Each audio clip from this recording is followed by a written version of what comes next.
we have a podcast.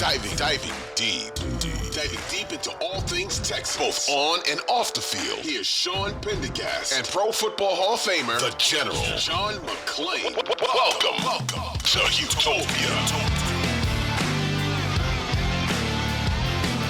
All right, let's do the six-pack, John. 6 players, position groups, storylines, whatever. We can pick anything off the buffet, but the 6 things that matter most heading into this Week 5 game against the Falcons. And as always, you are up. I'm going to go with Nico Collins because he's been such a big surprise, and he was hurt the first 2 years too much. Now he's playing for an extension. He's got a chance to make a fortune. He leads the NFL in average yards per catch. He leads the NFL in yak yards after the catch. I asked Nico if he thought they had him working on a weight program going back to when they were hired in January. And he said it's because of his attitude, because every time he catches the ball, he's thinking touchdown. And to do that, you got to break tackles. Of course, Nico's 6'4". They list him at 215. He's not 215. Those are college weights that for whatever reason, they will not give us accurate weights. And he has looked tremendous. And I'm guessing the Falcons are going to be double teaming him. And if they do, that should open it up for Tank Dell to get down the field. Because remember, Jacksonville did everything it could to limit the targets on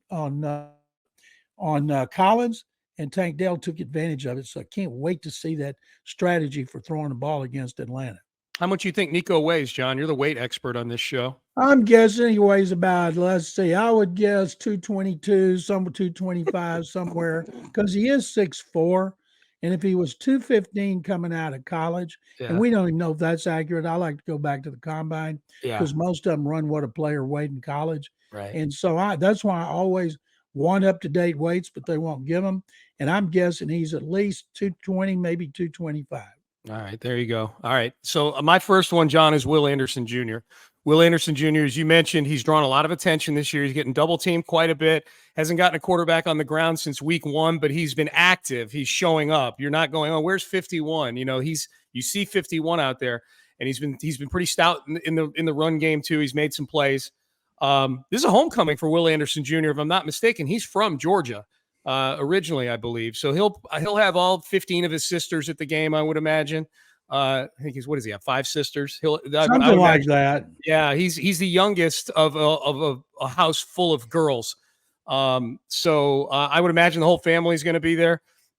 I feel like Will Anderson Jr., like it's just a matter of time. Like the 8 or 9 sacks that I was hoping he'd get this year are going to come. They're just going to, and he's starting to play against some quarterbacks here where he might be able to make a little bit of hay. So Will Anderson Jr.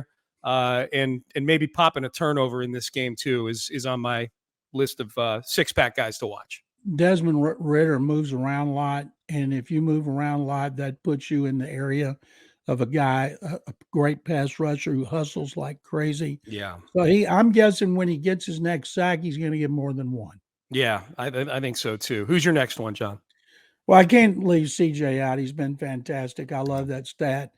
1,200 yards, no interceptions, first 4 games. That doesn't seem like that big a deal.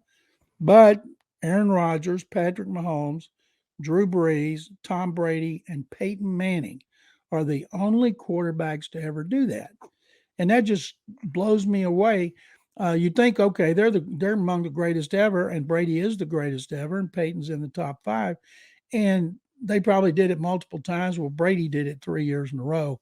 But that stat, and I asked him about it on Wednesday, what he thought about being in that elite group. And, of course, he's so humble, and he's such a good talker. You know, when he responded to the question about his name being in that group, he was just tremendous. By the way, I asked him yesterday on Wednesday, I said, you know, you look older. It's because his birthday was Tuesday. I asked him what he did. He went to see Creator with his family. He said his mom talked all the way through it. And he's like, Mom, please, you're embarrassing me. His mom's a movie talker? Yeah, that's what he said. Remind me never to sit close to her.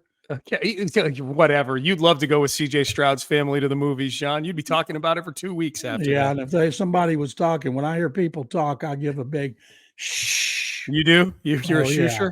You're a shusher. Yes. You should be. It's rude to talk at the movies. It sure is. I'm with you. You know what's interesting about that list, John? I saw the same stat you did with those 5 quarterbacks. Peyton, Brady, Breeze for sure. I think Rodgers and Mahomes probably skew more towards the other end, but like those three, not super, super physically gifted. You know what I mean? Like just, obviously they're physically gifted. They're quarterbacks in the NFL, but they're not, they are pretty much just pure passers. There's nothing about, there's nothing 2023 about their game. Aaron Rodgers, I think, is very underrated with his ability to use his legs. I think Mahomes is very mobile and just very smart about using his legs. And so when I think about CJ, like, all right, where does he fall on that? I think we're finding out he falls closer to the Rodgers-Mahomes end than we all thought he did coming into the NFL. Absolutely. He showed he can take off if he needs to, ran for first down last week. He's had another one that he had called back because of a penalty. So it's like he said at the combine, why would I run the ball when I had such great receivers and they were open all the time? Absolutely. Absolutely. All right, my next one, John, Jaylen Petri. There was a noticeable difference in this defense with Jaylen Petri on the field last week. And getting to see him and Jimmy Ward out there together for the first time was pretty cool. I don't think it's a coincidence they only gave up 6 points in that game with both of those guys on the field. Petri, the one play where Petri really flashed in that game, you saw him. He was coming up to the line of scrimmage, and you could tell, like, oh, man, this is – here comes a play in the backfield, and he forced the fumble, which Pittsburgh fell on. But Petrie's just so impactful, even in games when he's not creating turnovers. He's just super impactful. I think we saw that in week 1 against Baltimore, where it was his 2 blitzes before he got the knee in the chest that knocked him out for the next 2.5 games. The 2 blitzes he had on Lamar in the first half got the Texans off the field. Super impactful player, and I think this is the week he gets. I'm going to call it, John. This is the week that Jaylen Petri gets his first interception. My spidey sense has been honed right now, John. I've been seeing the ball pretty good. I had them covering against Jacksonville, and I had them beating the Steelers 2 weeks before the Steeler game. I picked them to do that, so I'm seeing the ball pretty good. Petri pick this week. I'm calling it. I asked Petri Wednesday at his locker. I said, "You're lucky you didn't get arrested after that game." He said, "What are you talking about?" I said, "On Steven Nelson's interception, when he got up, you were motioning for him to come over and follow you, and you ran over and he hit number 14. I don't know who it was. He hit 14, knocked him down, and jumped on top of him like WWE waiting for a count to be counted out." And he said, "Well, he kind of pulled me on top of him." I said, "Yeah, if you want to stick to that story, that's fine." I mean, he obliterated that Steelers defensive back. Yeah, that's great. That's a great story. All right, John, what's your last one? My last one is going to be the run defense, the front 7. The Texans had 6 tackles for loss against the Steelers. That equaled their total for the first 3 games. First 3 games, they couldn't tackle anybody in the backfield. They weren't getting penetration. They got penetration. Now, with Tyler Algiers and Bijan Robinson, they're going to need to do it again against a team that primarily runs the ball.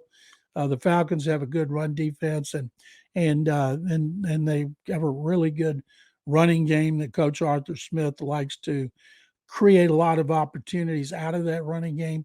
So I'm just going to say the front 7 in general, because Denzel Perryman's going to come back, but it wouldn't bother me if he didn't, because Henry To'oTo'o leads all rookies in tackles, and he hasn't been a starter for every game, but the linebackers' play has improved significantly since they stunk it up against the Colts. Yep, I agree. I like that one. All right, my last one, John, we mentioned him earlier. We don't normally mention specialists, but I think Cam Johnston coming back is really big for this team. That punting was really the only part of this team that I felt was like really bottom of the barrel. I know they haven't run the ball all that well this year, but it's behind a 3rd string offensive line, and I think the running game has improved week to week, especially since the Colts game. It's they did enough in the run game last week. They pounded the ball 38, 39 times for about $140, kept things moving forward, stayed ahead of the chains. That's what this running game, I think, is going to be until they get A, their full complement of offensive linemen back, and B,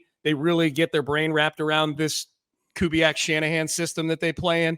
So the only thing that I've watched this team do this year where I felt like they are the worst in the league at this is punting with Ty Zentner. Cam Johnston is at the total opposite end of the spectrum. He's one of the best punters in the league. And I know you kind of laid it out very simply, and I think you're right. Like, this is an extra 10 yards of field position. I think the biggest thing Cam Johnston brings, John, versus Ty Zentner is if a drive stalls early, let's say you get the ball and you go 3 and out and you're on your own 15-yard line. When Zentner was punting, there was the feeling to me like, all right, well, this team's going to basically start 1 first down from field goal range. And when you have a good kicker on the other side, like the Steelers did last week with Boswell, there was one possession in there where Zentner's punting from deep in his own territory and he barely gets it to midfield. They return it to about the 40 or the 35 of the Texans. You're in field goal range already.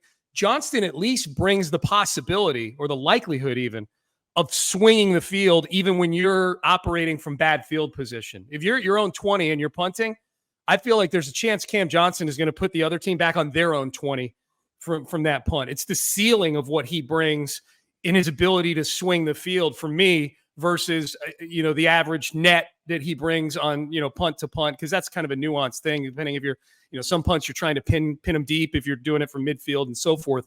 I think just the ability for the punt game to not really factor into negative field position for the Texans. I feel like Cam Johnston is virtually always going to put them in a good situation defensively, field position wise. Still the only free agent Nick Caserio's given a 3-year contract to. His contract's up. And I think just what you said will be highlighted the rest of the season, assuming he doesn't re-aggravate his hamstring injury. Yeah. But also he's really good at putting balls inside the 20, closer inside the 15. So people kind of take that for granted, but that play last week where Zentner had like a 35 or 32-yard punt that put Pittsburgh in great position to actually score a touchdown. I think people are going to see a huge difference, and it'll be because of Johnston. Yeah, Zentner's just not an NFL punter. I'm sure he's a great kid. Thanks for watching. If you enjoyed this video, please don't forget to give it a thumbs up and subscribe to our channel for more content like this. If you want to see more of our videos, be sure to check out our playlist and let us know what you think in the comments below. Also, don't forget to follow us on social media to stay up to date on our latest updates. Links are in the description. Thanks again for watching, and we'll see you in the next video.